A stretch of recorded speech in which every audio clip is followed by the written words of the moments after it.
Coming to paperback and e-readers, ISIS Legacy. The sorority secrets from the goddess next door are revealed in this all-new ISIS series adventure. Pre-order your copy of ISIS Legacy on Amazon.com today. New York Lieutenant Governor Brian Benjamin was forced to resign yesterday after he was arrested on April 12th for charges of corruption by federal agents. Now, according to these federal prosecutors, your Brian Benjamin is alleged to have gone out here and participated in a bribery conspiracy that involved using state money to indirectly benefit his unsuccessful 2021 campaign for New York City Comptroller. Now, this is a major black eye as related to the leftists in New York politics, because your Brian Benjamin, a black man, was picked by Kathy Hochul, a white woman, to be her lieutenant governor just after Andrew Cuomo was forced to resign from office in an alleged sexual harassment scandal. And this is a major black eye for all of these New York leftists, because it is painting a picture of corruption at the highest levels of office in New York State.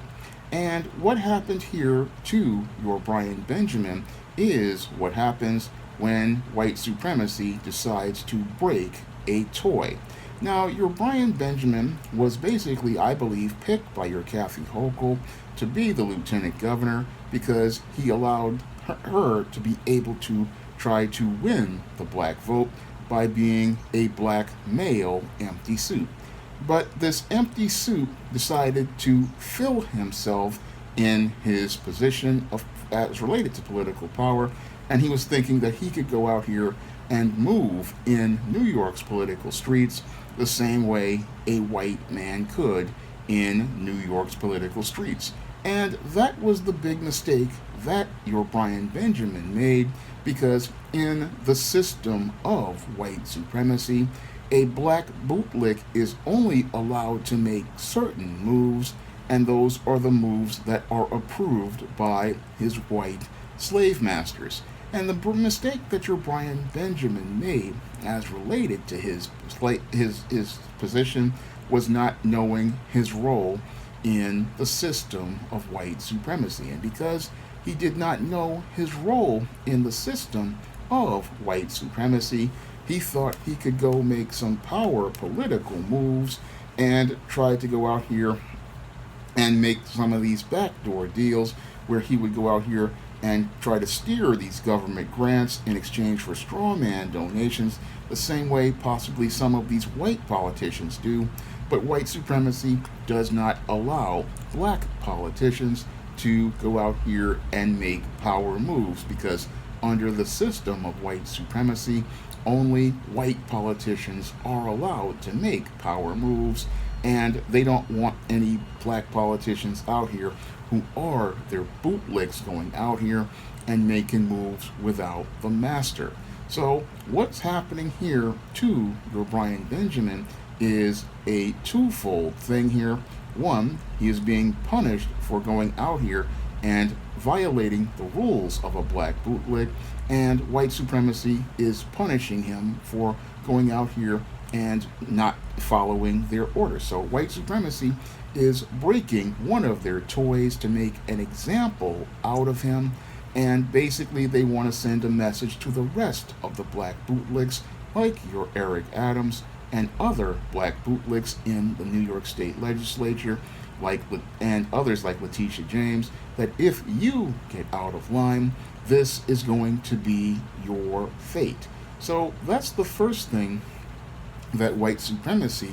is doing here with your Brian Benjamin, making him an example to the other black bootlicks, that if you decide to not toe the party line, you will be punished for not towing the party line. Now, the other message that they want to send as related to your Brian Benjamin is that we control the tangibles, and you do not get to go out here and be able to make your own economic deal with our tangibles. So that's the other message they're sending with your Brian Benjamin. and they're letting the other black bootlicks know that this is what's going to happen to you if you step out of place. Now, your black bootlicks, they think that they have some sort of political power, and that's the mistake that Brian Benjamin made, thinking, oh, I've got some sort of political power. No, you don't have any political power.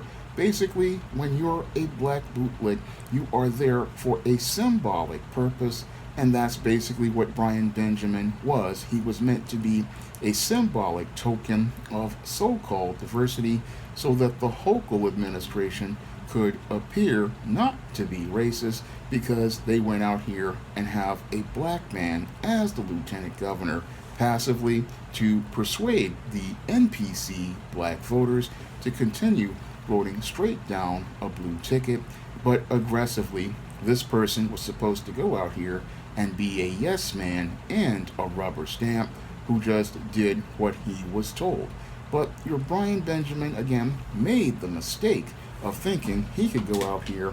and make all sorts of underhanded deals, not understanding that in the system of white supremacy, when you try to call yourself making backdoor deals with other black bootlicks, those black bootlicks, like house slaves, are going to snitch on you, and they're going to snitch on you because they see an opportunity to get themselves an extra piece of cornbread, an extra butter biscuit, or an extra piece of chicken. So what they're going to do is see a guy like a Brian Benjamin thinking that he could go out here and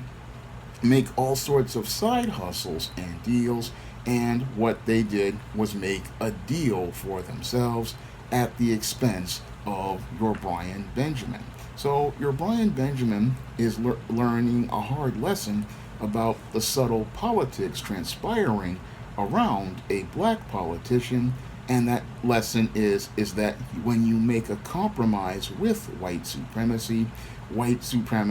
owns you hot, lock, stock, and barrel. And there's no way for you to make deals on the outside of white supremacy. Once they own you, they've got you locked down, and all you're doing is waiting for the end to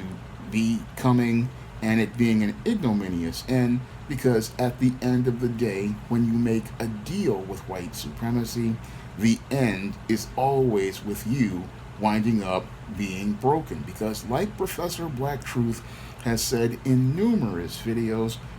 white supremacy has no retirement plan for black bootlicks, and what's happening to Brian Benjamin here is a textbook example of how white supremacy does not have a retirement plan for your black bootlicks. Usually your black bootlicks either wind up unemployed, dead, or they wind up in jail, where your Brian Benjamin might possibly wind up, where he's not going to go from being the lieutenant governor of New York to being traded by Bubba and Tiny for Little Debbie snack cakes, ramen noodles, cans of Dr. Pepper, a six-pack Oreo cookies, or anything in the commissary, and he's going to go from being a lieutenant governor with a tight end to becoming Tiny's wide receiver. And again, this is what happens when you are a black bootlick and you make compromises with white supremacy. White supremacy gives you a raw deal, and they oftentimes give many of these black bootlick politicians a raw deal, because at the end of the day, white supremacy sees the bigger play in the chess game, and they have a bigger picture as related to dealing with these black bootlicks, because the only reason why they pick a lot of guys like these Brian Benjamins and these Eric Adams and these Andrea Stewart Cousins and these Letitia James is because the message they want to send to the world is that a black politician is not competent, and whenever you give a black politician power, what this black politician will do is participate in corruption. And when they go out here and either participate in corruption or they wind up failing at their job like Eric Adams is doing right now, they use that as an example of why we should not consider ever hiring a black politician. Because, yes, passively, they will give a guy like a Brian Benjamin or an Eric Adams a job, but aggressively, they know that these individuals are not qualified for those positions, and then as they fail, either through participating in political corruption or, like in the case of Eric Adams, being completely incompetent, white supremacy then uses this as a reason for saying that black politicians should not be considered for any sort of political office. What they do is they take guys like a Brian Benjamin, use them out here again passively to say, oh, this is the first black, and then take that empty suit, watch him participate in dysfunctional behavior, and then use that as an example of why we should not hire your black politicians. Again, showing us all, like Professor Black Truth says, how your white supremacy takes both sides of the argument, and when they take both sides of the argument, it allows them to control the narrative as related to black politics. And this is why many foundational black Americans need to get aware of the subtle politics transpiring around them, because these hand-picked bootlicks are designed so that white supremacy can, again, control both sides of the argument as related to the discussion, and then use those arguments against foundational black Americans to say that black Americans are not aware of how to control their political discourse. And this is why we as a community need to stop voting straight down a blue ticket and start taking control of our own black agenda, because black politicians like your Brian Benjamins and your Eric Adams and many others like are here in New York, these black bootlicks are not about bringing tangibles to black people in exchange for their vote. No, they're just a black face that is filling an empty suit that is out to be a puppet for white supremacy. And when these puppets start to step out of line from their white supremacist slave masters, that's when these puppets get punished, and that's when these puppets wind up being broken. Because this is why your Brian Benjamin was arrested in the first place, is because the puppet went out here thinking it had its own mind like Pinocchio, and as it tried to tell lies, it wound up betraying its master, and as it betrayed its master then took out a hammer and broke this puppet. And again, this is what happens to many of your black bootlicks out here whenever white supremacy no longer needs those puppets or those bootlicks. It breaks those toys because it doesn't want anybody else playing with their toys or using their toys to empower themselves. But the only way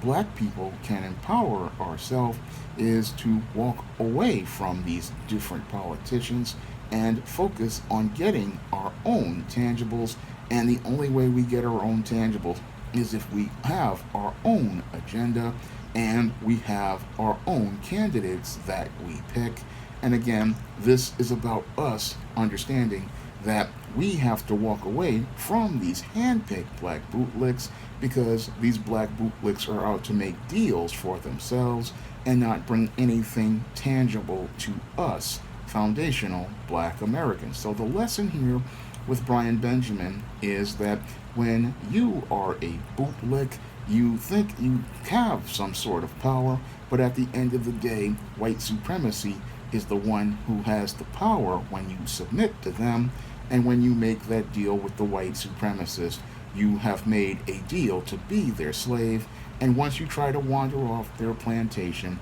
white supremacy will send out their overseers to ensure that you receive the worst punishment. Now, this video is not going to be monetized because I'm criticizing a certain political party, so if you could donate to the Cash App, that would be greatly appreciated. And if you want to pick up my book, The Temptation of John Haynes, to learn more about how these kind of compromises wind up killing the souls of black people, you can find that book on Amazon.com in paperback and Kindle format. You can also find The Temptation of John Haynes on Smashwords, Barnes & Noble, the iBookstore, and Google Play. That's all I have to say for this video. You can comment, rate, and subscribe.